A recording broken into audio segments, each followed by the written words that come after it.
One thing that makes me sick to my stomach is when I see parents, mums and dads, who pass on their misery, their unhappiness, and their bad habits to their children. Michael McLean, brassballsvideos.com. I am an ex-professional hockey coach, ex-amateur championship hockey coach turned 8-figure entrepreneur. I'm also a husband, a father, and a small business owner just like you.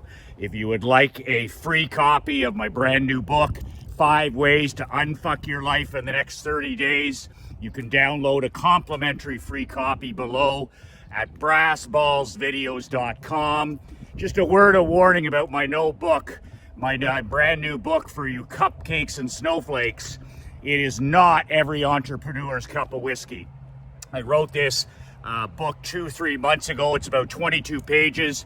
You can read it in 10 or 15 minutes if you're not suffering from digital dementia. And it is my free gift to you at brassballsvideos.com. I actually wrote this book for champions, not for chumps, for winners, not for whiners. So great feeling to be back in the land of opportunity, to be back in the greatest country in the world, the United States of America. First time I've been back in Naples since June when we returned home to Canada. We had a mastermind the last week in Orlando, so we took a few days here to head up to Naples. We celebrated Halloween, and now I'll be here for the next week, walking and talking and shooting broken iPhone videos like this. I gotta tell you a story. There's a reason I despise travel. There's a reason I despise airports and being on planes. And it reminded me on the way here, I was traveling with my 11-year-old daughter, Emery. My wife, Krista, had gone ahead to Florida. She had a fitness, strength, and conditioning seminar that she was attending as a student. And then she headed up to Naples to get our home ready for Halloween. So I was traveling for the first time just with my daughter. And we were flying from Ottawa direct to Orlando for my 2-day closed-door mastermind meeting. But I gotta tell you, I mean, being in airports and planes with other parents, whether it's mums and dads or even grandparents, it just makes me sick to my stomach to see the lack of leadership from mums and dads, especially dads. It's like they've completely sold out. They've taken a knee, they've surrendered. They're not kings in their own kingdoms anymore. They're basically beta and gamma males. They've given up. They're deballed house cats more than leaders. And you certainly see it when you're traveling. So Emery and I are on this 3-hour flight from Ottawa to Orlando, and we're the only people in 300 people on this jet. The only people, because I went back to the bathroom at the back, so I was in the front seat and I went all the way to the back. So I saw every parent, every mom, every dad, every toddler, every child, every teenager, every business person.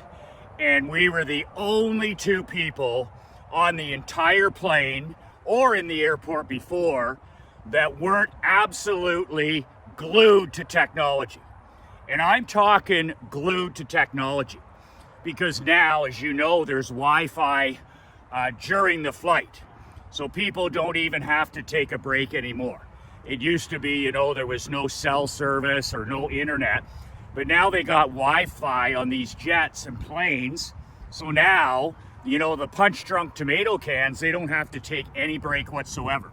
So literally the only time that these men, these women, these children, these 2-year-olds, 3-year-olds, 5-year-olds, teenagers, the only time they're off a screen is literally when the jet is taking off. And it's so sad because we're raising now a generation of kids with TikTok brain. They're suffering from manufactured mental illness. Depression, anxiety, worry, unhappiness is at all-time levels. Our kids are obese. They've got diabetes. They've got, you name it. But when you get on a plane with these other people, it's not hard to tell that all you have to do is look around and see what people are doing to understand the results that we're getting. So we're raising a generation of children with digital dementia, literally addicted nonstop to screens, pads, and electronics. So when I walk back to use the bathroom halfway through this flight, there's not one single person that doesn't have the glow of a screen up in their face. Like, it's unbelievable to see. And we're talking about kids that are 2 years old, 3 years old, and mom and dad are such fucking duds. They don't have them, coloring. They don't have them with crayons. They don't have them drawing. They don't have them doing any of that stuff. Here they are with these big ass earphones, which are destroying their hearing. But also you see the glow of the pad, or you see the glow of the screen, and they're basically, that's babysitting, right? I'm not gonna look after my kid. My kid doesn't know how to behave at a restaurant. They don't know how to sit through church. They don't know how to sit on a plane because they've had them on a fucking screen since they were a baby. They literally hand their iPhone at restaurants and diners to a baby that's in one of those carry-ons. So the child's under the age of 1 or 2. And mom and dad are junkies too. They're iPhone junkies too, right? So they're raising an iPhone junkie. The only difference is, my generation, we weren't on screens for the first 30 years of our life. There wasn't such a thing as the iPhone until the last 20 years. It hasn't even been 20 years. But we're sitting there, and I walk to the back, and I come back, and I said to my daughter, Emery, she read two books in 2 days, and one of them on that flight. So we don't have any electronics. I have my cell phone, but it's up above, so I don't have any access to it. And I read and I sleep. That's all I do when I travel. I read and I sleep. And most of the time, admittedly, I sleep. I put my chair back and I rest. I like to rest if I'm ever flying or I'm in a vehicle driving. And my daughter, she's the only person on the flight, and she sits there and she literally read 2 hours out of 3. And then she got out her sketch pads and she did some drawings. She did some cursive writing, like all stuff that's brain fitness. Like, these are young kids. They're 5 years old. They're 10 years old. They're 15 years old. They're 20 years old. Their prefrontal cortex is a muscle that's developing. Like, it's not supposed to be exposed to screens, especially for 5, 10, 12 hours a day. When I see a baby on a screen, or I see a toddler on a screen, or I see a 10-year-old on a screen, or I see a 12-year-old with a cell phone, I'm like, that's child abuse. That's child abuse. Like, mom and dad are fucking clowns. They're absolute clowns, because it's no excuse to say, oh, they didn't know. They didn't know because they're clowns. Like, how in the world can you possibly think that putting your kid on a screen for 2 hours a day, 5 hours a day, giving your kid when they're 7, 8, 9, 10 a cell phone, and then they tell me, oh, I've lost my daughter. Ever since she got that cell phone at age 10, it's like she's not part of our life anymore. No shit. Like, you're the one that's suffering from manufactured mental illness. Your child has just become a junkie like you. So we spent the 3 hours reading, writing, drawing, and my daughter, she's been on planes ever since she was a baby, and never once does she have access to any of those screens. The only screen she has in her life now as an 11-year-old is Word Perfect on her MacBook. That's it. So no internet, no anti-social media, none of that stuff, and she gets to write. She gets to write for half an hour, 45 minutes, but not on a plane, because we didn't have any gadgets or technology. So the 3 hours, we got to talk, we got to rest, we got to read, and we just had a great time. Well, right beside us at the front of the plane in business class, so I got this porker mom beside me and this gamma male dad and this poor little boy. He's probably 7 years old. He kept looking over at my daughter, and he was just a terrific little kid. They're all terrific little kids. They just have cupcake parents. And so this little guy, I mean, he is screened to the tits. I mean, he's in there against the wall. It's 2 seats on one side, 2 seats on the other, and he's sitting with his fat fuck mom.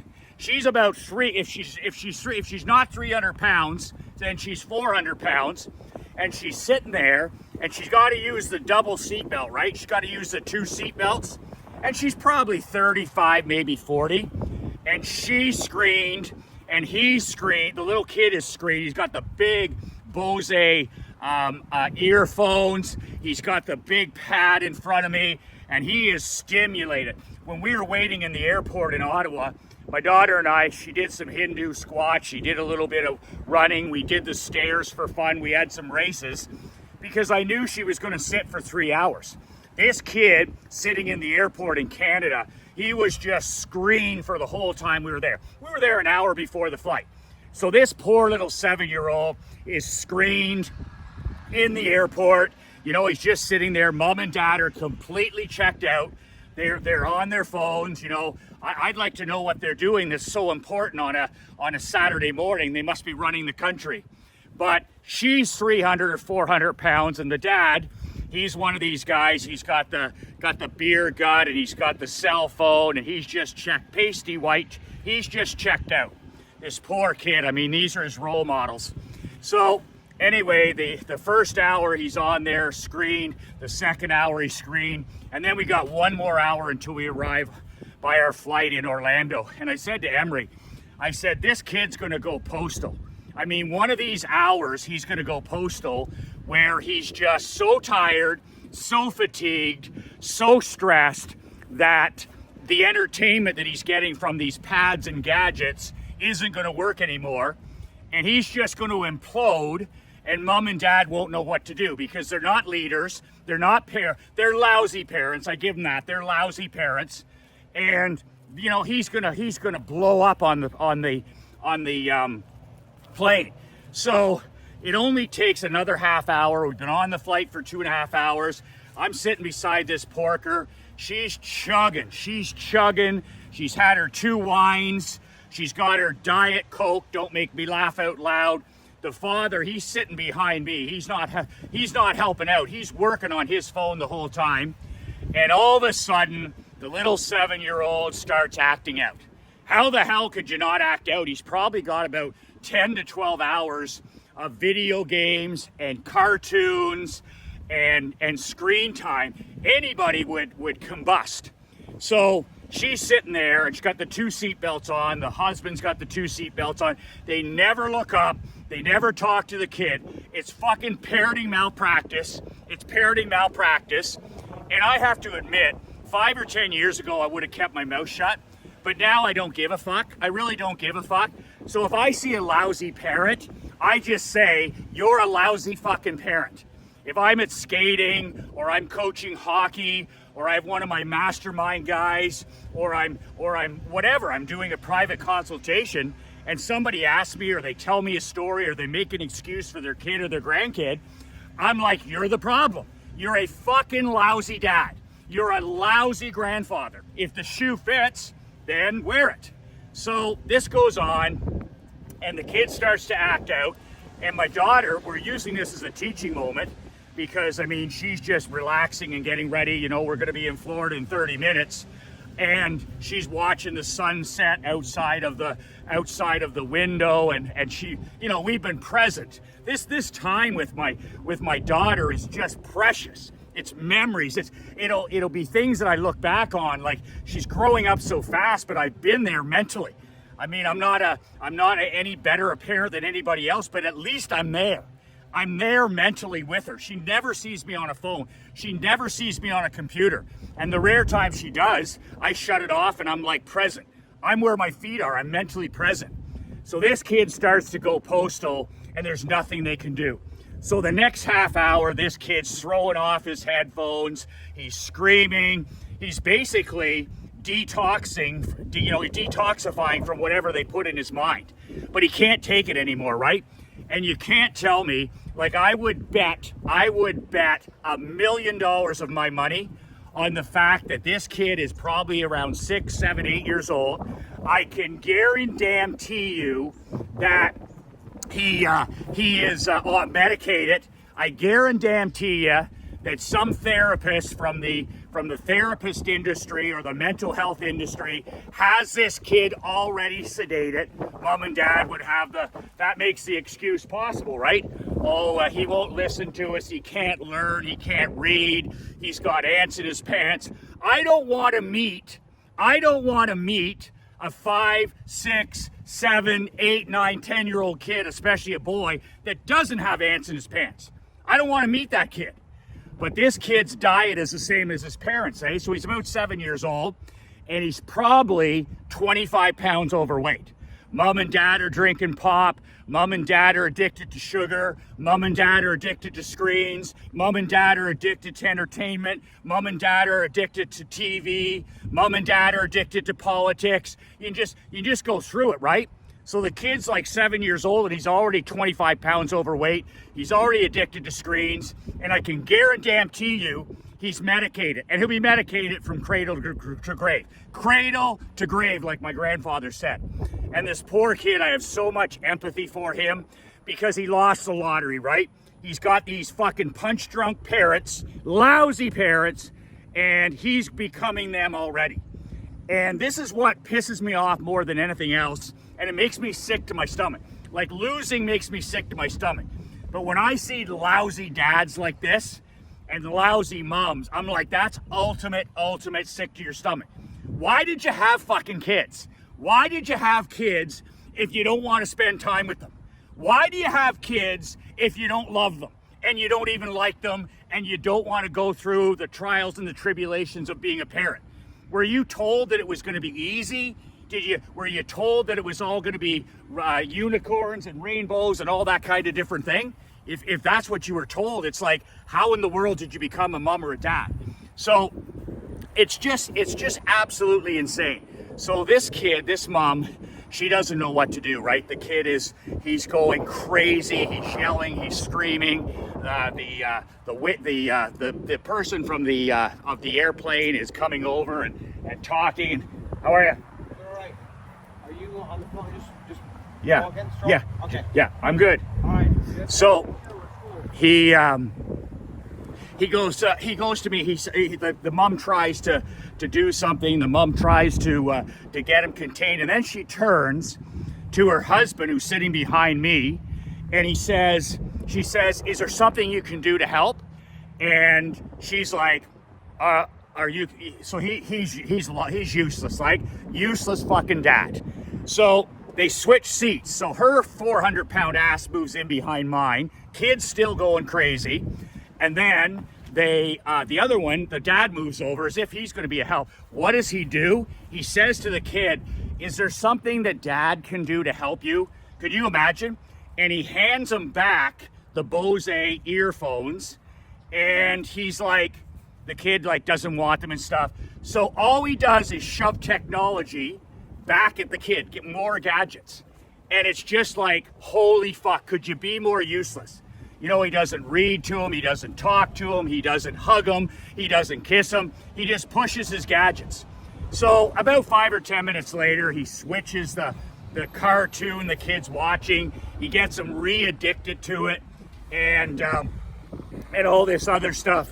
And then he gets out his phone, and for the last 20 minutes of the flight, he's on his phone.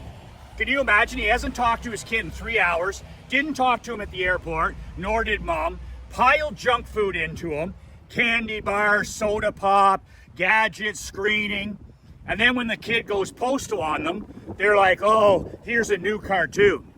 So they think they've got through this, right? So I got this gamma male sitting beside me, and I can't resist. I said, you know, is he on a screen like this all the time?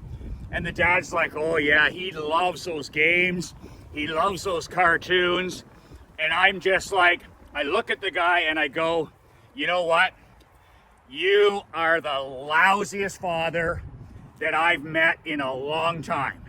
And I run into lousy parents every day in sports, in school, whatever. I said, you're the kingmaker of lousy parents.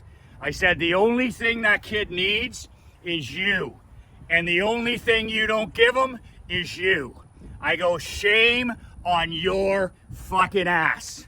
And I turn, and I go, and my daughter's sitting there, and she's just laughing, right? Because she knows parenting is about being there. It's not about being perfect. It's not about, being smarter than anybody. It's just about being there mentally. And this guy, he probably wets his pants because he doesn't say anything. He's never had anybody in his life. He's never had his father or his grandfather say, you know what? You are a lousy dad. You are a lousy mom. So I feel so bad that for this kid. It's child neglect. It's child abuse. It's child abuse. When parents who are lazy, who are fat, who are addicted to chemicals, addicted to bad nutrition, addicted to drugs, alcohol, social media, when they pass that stuff on to kids, that is child abuse. Absolutely. So here's this cow sitting beside me. She's 400 fucking pounds. He's 400 pounds. And all of their unhappiness in their life, the most unhappy people you could ever meet, all of their despair, all of their anxiety, all of their depression, all of their mental health issues that they've accumulated in their life for whatever reason, maybe they had lousy parents, they probably did, they pass it on to their kid. They pass it on to their kids so that the cycle continues. And that to me is the ultimate child abuse and child neglect. Now that kid's getting overweight, that kid's addicted to screens, that kid's an iPhone junkie, that kid's unhappy, that kid's depressed, that kid's medicated, that kid's got ADHD, that kid, doesn't exercise, that kid doesn't play sports, and he's 7 years old, maybe less. That to me is what makes me want to vomit. When I see parents who have a son or a daughter or multiple kids, and they have a chance to be role models, they have a chance to be the most powerful force in a young person's life, and they fucking mail it in. They phone it in, they take a knee, and they take the easy way out. Well, it's a lot easier just to, put them on a screen. That way they don't bug me. That way I can work on my own stuff. I can't control them. It's just the ultimate sellout job. And you're seeing it with more and more parents who don't deserve the blessing of a child. The blessing of a child is that it's so damn hard to be a parent. But when you just screen them and you just feed them candy and you get them addicted to sugar and you get them addicted to salt and toxic food and television and video games, basically you just said, I couldn't do it. I couldn't do it. Parenting should be hard. It should be hard. What's the saying? If you're a solid parent, you be there. 2 words, be there. How the hell do you spell love? In any relationship, how do you spell love? You spell love, it's very simple. Time. Time. That's what they need. They don't need another video game. They don't need to watch another movie. They don't need to be medicated. They don't need to be sedated. They don't need to be raised into zombies and drones. You spell love, Time, time. And I've always remembered the quote that there is nothing in life, any amount of money, any amount of power, any amount of so-called success that can overcome failure in the home. If we're not raising hardworking, healthy, fit, kids that are personally responsible, that can think independently, if we're not raising productive people and adults, we're not doing our job.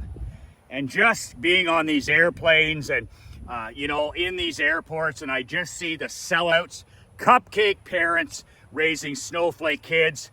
I have so much empathy and compassion for these children because they lost the lottery. They lost the lottery. They don't have a dad that's got any balls. They don't have a mom that's got any integrity or any grit. And, you know, you have no idea what's coming with the next generation. You have no idea. I mean, I'm coaching hockey, and I have the kids that went through the China virus as 1-year-olds and 2-year-olds, and I have them in hockey now. You want to talk about a lack of grit, a lack of mental toughness, not all of them. And mom and dad are cupcakes, snowflakes. And these poor kids have a long road ahead, because if you don't have grit, if you don't have stick-to-itness, if you don't have physical health and physical fitness, if you don't have good productive role models in your mom, your dad, your grandfather, your grandmother, man, life is hard. Life is difficult as it is, without having parents that pass on their trauma to you. You know what those two duds were doing there? They were passing on whatever trauma they had that made them so fat and so lazy and wanted to escape into addiction like technology and alcohol. We all have traumas at different levels, but you don't pass them on to your kids. You fight like hell not to pass them on to your kids. And by them being 200 pounds overweight and addicted to screens and all this other garbage and toxic horseshit, they've literally passed on their trauma. They've literally passed on the things that make them so unhappy. They've passed on, they're in the process of passing on their addictions and everything that's made their life miserable. These are people that are living a life of quiet desperation, and they're modeling the mindset, the habits, the nutrition, all of it, that's going to lead that child to that exact unhappiness, that exact misery. Man, oh man, if that's not the worst, I don't know what is. Because, you know, we all come with lots of problems and lots of baggage, but you know, you get a fresh start with your children, and at the bare minimum, you raise lions and lionesses, and you make sure that your children are better than you were, that they're stronger than you were, that they're healthier than you were. We're not perfect, but for God's sakes, you don't pass on your miseries, your traumas, your habits that have made you so unhappy. Could you imagine those two parents? Both of them are obese. You know how much shame they have, how much low self-esteem they have. They know that stuff has made their life misery. And then they turn around and they feed their child the foods, the escapes, the addictions that's going to make his life exactly the same. If that's not child neglect, if that's not child abuse, I don't know what the hell is. Make sure that you understand, whether you're a father, a grandfather, a coach, a volunteer, a teacher, that nothing, and I mean nothing, is more contagious than a positive example. My daughter will do what my wife and I do. Not what we say, not what we preach about, not what we give a sermon about, especially as she gets older. She'll simply model the behavior that we model. And we better have our fucking act together, because she's going to model it. And that's been our focus for the last 11 plus years. We're not perfect. We're not better than anybody else. We don't have any special gifts. We don't have a blueprint that's any better than anybody else's. But just doing the right thing. When in doubt, do the right thing. Do the right thing for your kids and model the behavior that you want to see from them. Nothing is more contagious than a positive example. You can download a free copy. My book is on sale this week, my print book. The link is below, nobullbook.com. That's nobullbook.com. And you can download that and get a copy for $50 with one of these black badass t-shirts. A book is usually $100, on for $50 this week only. I think there's a day or two left in that sale. You get the physical book, How to Not Get Your Ass Kicked in Business and Life. And you also get one of these t-shirts. nobullbook.com is the link below. 2 words that changed my life, 2 words that can change yours. Be relentless.